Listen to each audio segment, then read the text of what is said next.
என் முன்னாடி வந்தா பெண்களுக்கு தைரியமும் மன வலிமையும் வேணும்னு கேட்கும் சார். ஏன்னா இந்த உலகத்துல பெண்களுக்கு எத்தனை பிரச்சனைகள், எத்தனை போராட்டம் சார். உதாரணம் என்னுடைய வாழ்க்கை தான் சார். சார் சாதாரண ஒரு பொண்ணுக்கு எத்தனை வயசுல கல்யாணம் ஆகும்? 21 வயசுல பண்ணணும்.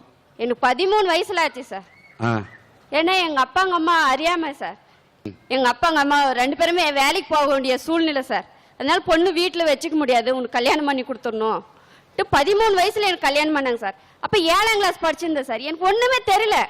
யூனிஃபார்ம் அவுத்து வச்சுட்டு புடவை கட்டி விட்டாங்க சார். போய் மண்டபத்துல உட்காந்து என்ன கல்யாணம் பண்ணிக்கிறவருக்கு 28 வயசு, எனக்கு 13 வயசு சார். அந்த 13 வயசோட கல்யாணம் முடிச்சு அவங்க வீட்டுக்கு போறேன். அவங்க என்கிட்ட அதிகமா எதிர்பார்க்கறாங்க. எனக்கு அந்த விளையாட தன்மை தான் வருது. அவங்களுடைய எதிர்பார்ப்பை என்னால பூர்த்தி செய்ய முடியல. நான் அவங்க கிட்ட ஒரு தாய் தகப்பனுடைய இதை எதிர்பார்க்கிறேன். அந்த எதிர்பார்ப்பு அவங்க என்கிட்ட கொடுக்க முடியல சார். நல்ல மென்டல் டார்ச்சர். பணம் பணம் பணம் பணம்னு அந்த பணம்னா எனக்கு என்னன்னுமே தெரியாது சார். விளையாடுற புத்தி அது மென்டல் டார்ச்சர் தொடங்கி நிற்குது சார். எனக்கு ஒரு குழந்தை ஆயிடுச்சு சார். என் குழந்தை பிறந்து கொண்டாந்து என் பக்கத்துல கெடுத்துறாங்க சார். அது அந்த குட்டி குட்டி காலு, குட்டி குட்டி கை, அந்த கண்ணு, இதெல்லாம் பார்க்கும்போது இனிமே நம்ம குழந்தையோட நம்ம விளையாடலாம், நம்ம குழந்தையோட நம்ம விளையாடலாம்.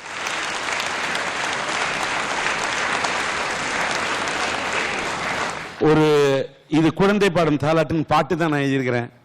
ஆனா ஒரு குழந்தைத்தனமான வயசுல ஒரு குழந்தை பெற்றது இன்னும் உன்னோட வாழ்க்கையை கேட்கும் போது இதெல்லாம் என்ன வாழ்க்கைன்னு எனக்கே புரியல.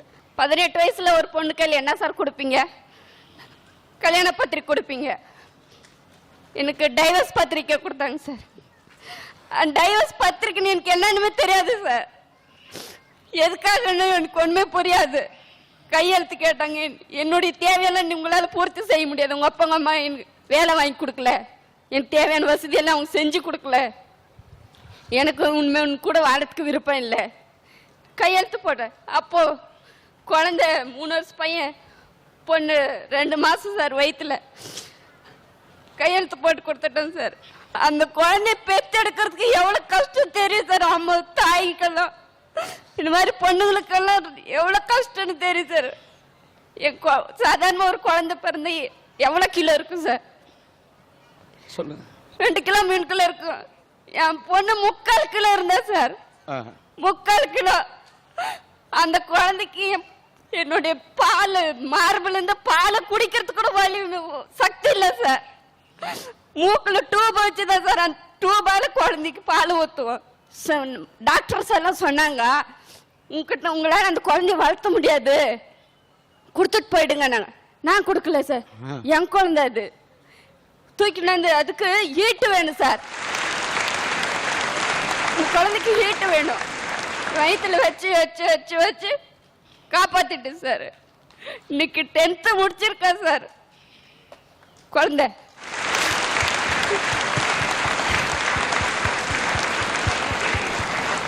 இல்ல அந்த குழந்தைக்கு நீ வெப்பம் கொடுக்கலாமா? கடவுள் விதியின் வசமாக கடவுள் உனக்கு கர்ப்பத்தை கொடுத்தான். ஆனா அந்த குழந்தையை காப்பாத்துறதுக்கு நீ வெப்பத்தை கொடுத்திருக்கன்னா நீ தான் கர்ப்ப கிரகத்துல இருக்கக்கூடிய சக்தி.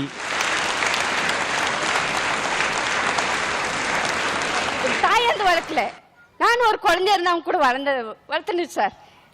எனக்கு எத்தனை வயசுல குழந்தை இருக்குன்னு நினைக்கிறீங்க சார்? 10 வயசுல 12 வயசுல. என் பையன் +2 முடிச்சுட்டு நிக்கிறான் சார். என் பொண்ணு 10th எக்ஸாம் எழுதிட்டு நிக்கிறான் சார். நீ பொருளாதார ரீதியா எனக்கு வேணும் சார். அதுங்களை முன்னேற்றத்துக்கு கொண்டு போறதுக்கு எனக்கு பொருளாதார ரீதியா என்கிட்ட வசதி இல்லை சார். வேலையும் கிடையாது.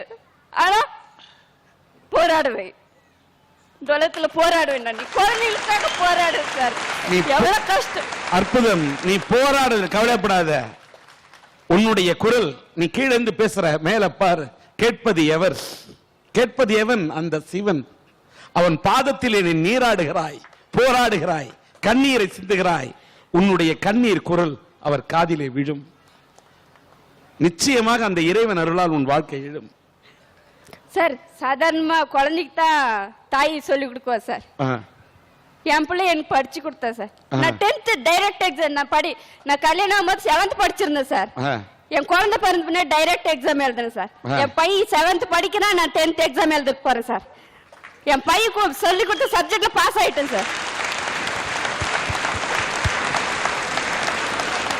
நீ உன்னோட கணவனோட வாழ்ந்திருந்தா கூட அது சாதாரணமா, ஒரு புள்ள சொல்லி கொடுத்து நீ பாஸ் பண்ணுன்னு சொன்னீங்க, இதுதான் சரித்திரம்.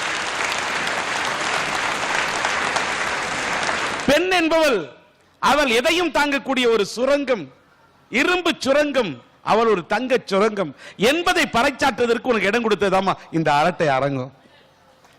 கண்ணீர் விடாத, கவலைப்படாத.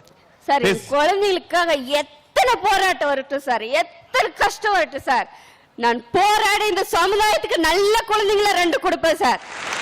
ஆனா எங்க கையில வசதி வாய்ப்பு கம்மி தான் சார். கவலையே படாத. வசதி வாய்ப்புன்னு சொன்னா இந்த உலகத்துல பாதி பேர் படிச்சு பட்டம் வாங்கியிருக்கான்னா அவன் டாடா பிர்லா வீட்டுல பிறந்தவன் கிடையாது.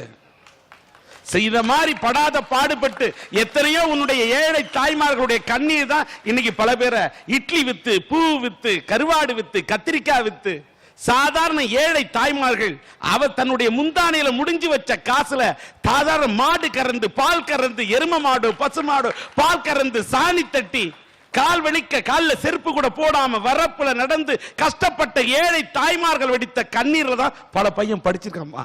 சாதாரண நான் 10th படிச்சுவிலே என் பிள்ளைங்களை இவ்வளவு முன்னுக்கு கொண்டாடணும், என் பிள்ளைங்களை ஒரு இன்ஜினியரா பார்க்கணும், ஒரு பொண்ணு டாக்டரா பார்க்கணும்னு ஆசைப்படுறேன் சார். இந்த காலத்துல பொண்ணுங்க எவ்வளவு நல்ல நாலேஜா படிச்சுட்டு எவ்வளவு நல்லா இருக்கிறாங்க சார். ஏதாவது ஒரு லைஃப்ல ஒரு பிரச்சனை வந்துட்டா தற்கொலை முடிவுன்னு எடுத்துக்கிறாங்க சார். போகக்கூடாது, தைரியமா போராடிட்டு அந்த வாழ்க்கையை திரும்பி பாரு, தேன் மாதிரி நிக்கும் சார். அன்னைக்கு இந்த சமுதாயத்தில் உன்னை தலை நிமிர்ந்து பார்க்குவாங்க. உன்னை போன்ற பெண்களின் குரல் தான் எங்களுடைய அரட்டை அரங்கத்தில் ஒலிக்க வேண்டும். பெண்ணினமே இதை பார்த்தாவது நீ ஜொலிக்க வேண்டும். இன்றைக்கு இந்த சுமோக்காவிலே இப்படி ஒரு பெண் சிங்கமாக நீ உரையாற்றுவதை எண்ணும் போது கர்ச்சிக்குவது போது கண்ணீர் வடிக்கும் பெண்களை பார்த்துவிட்டு என் கண்ணீரை துடைக்க கரம் வேண்டும் என்று துடித்த பெண்களுக்கு மத்தியிலே பெண்களே நீ போராட வேண்டும் என்று கரவொலியை பெறுகின்ற அளவில் நெஞ்சு உரத்தோடு பேசக்கூடிய உன்னை பார்க்கின்ற போது உண்மையிலேயே பெண்ணினத்தை நினைத்து நான் பெருமைப்படுகிறேன். பெத்தவங்களுக்கெல்லாம் சொல்றேன் சார், அந்த பொண்ணோட மனசை புரிஞ்சுக்காங்க, அவளோட ஆசைபாசம் புரிஞ்சுக்காங்க. நாளைக்கு நீங்க கல்யாணம் பண்ணி கொடுத்துருங்க, வாழ போறது அந்த பொண்ணு தான் சார். வாழ்க்கை முழுசு அவ படுற கஷ்டத்தை விட குழந்தைங்க எவ்வளவு கஷ்டப்படணும் உங்களுக்கு தெரியாது சார். அந்த சமுதாயத்துல அவ எவ்வளவு போராடணும் சார். அந்த குழந்தைகளை முன்னுக்கூட கட்டிக்கணும் நல்லவன இருந்தா கடவுள் கொடுத்த வரோம். கொஞ்சம் எதை எச்சு கம்மி ஆயிட்டா அந்த பொண்ணு ஒருத்தருக்கும் பதில் சொல்லணும் சார். உட்காரத்துக்கு எழுத்துக்கு பதில் சொல்லணும் சார். சாதாரண கீரை விற்கிற பொம்பளை சாதாரணமா ஒரு 50 ரூபாய் கீரை எடுத்துன்னு போய் வெளியில் போயிட்டா சாதாரணமா வித்துட்டு வர முடியும் சார். அவ எத்தனை பேருக்கிட்ட பேச்சு கொடுக்கணும் தெரியுமா சார். அந்த மாதிரி பிரச்சனைகள்லாம் இருக்குது, சமாளிச்சு வெளியே வா. அங்க கடவுள் உனக்கு இருக்கான்.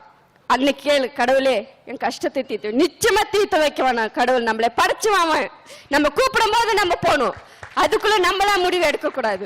அதனாலதான் சார் கேக்குறேன், இந்த கடவுள் வந்து என் முன்னாடி நின்றா இயற்கையிலே பிறக்கும் போதே அந்த பெண்ணுங்களுக்கு மனவழியும் தைரியமும் சுயமா முடிவு எடுக்கக்கூடிய தைரியமும் கூட இருந்தா அந்த கடவுள் மண்டிட்டு கேட்டுக்குவேன் சார்.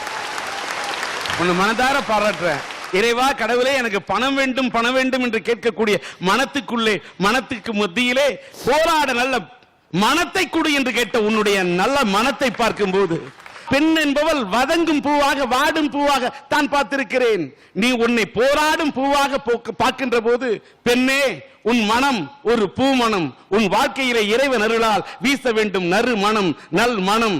உன் இறைவன் உனக்கு வாழ்க்கையிலே கொடுக்காமல் இருக்கலாம் நல்ல மனம், ஆனால் இறைவன் அருளால் எதிர்காலத்தில் உன் வாழ்க்கையிலேயும் உன் குழந்தையின் வாழ்க்கையிலும் வீச வேண்டும் நல்ல மனம் என்று கேட்கின்றேன்.